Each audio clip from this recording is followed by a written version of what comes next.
Welcome to టీ10 నేను Revathi. BJP నాయకులు తీవ్రవాదుల్లా మాట్లాడుతున్నారని, దేశం కోసం ప్రాణత్యాగం చేసిన కుటుంబం రాహుల్ గాంధీదని టీపీసీసీ చీఫ్ బొమ్మ మహేష్ కుమార్ గౌడ్ తెలిపారు.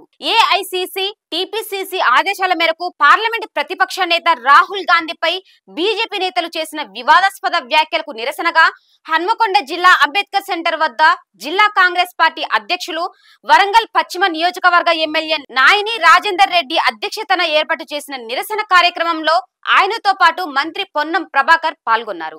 ఈ సందర్భంగా టీపీసీసీ చీఫ్ మాట్లాడుతూ గాడ్సే వారసులు దేశాన్ని పరిపాలిస్తున్నారని అన్నారు. రాజ్యాంగాన్ని, ప్రజాస్వామ్యాన్ని లెక్క చేయకుండా తీవ్రవాదుల్లా బీజేపీ నాయకులు మాట్లాడుతుంటే ప్రధాని మోడీ, మంత్రి అమిత్ షా చోద్యం చూస్తున్నారని ఆగ్రహం వ్యక్తం చేశారు. రాహుల్ గాంధీ ఆషామాషి వ్యక్తి కాదని, ప్రధాని కావాల్సిన వ్యక్తిని పట్టుకొని నాలుక కోస్తా అనడమే కాక టెర్రరిస్టుగా ముద్ర వేయడం దారుణమన్నారు. ఆనాడు ఇందిరాగాంధీ, రాజీవ్ గాంధీ వల్ల సొంత ప్రయోజనాలు, పార్టీ ప్రయోజనాల కోసం ప్రాణాలు త్యాగం చేయలేదని, టెర్రరిస్టులను అదుపు చేసే క్రమంలో తన ప్రాణాలను పణంగా పెట్టారని గుర్తు చేశారు. మోడీ ఏ రోజైనా దేశం కోసం జైలుకు వెళ్లిన దాఖలాలున్నాయా అని ప్రశ్నించారు. దేశంలో రాహుల్ కి వస్తున్న ఆదరణను జీర్ణించుకోలేకే బీజేపీ ఇలాంటి కుట్రలకు తెరలేపిందని విమర్శించారు.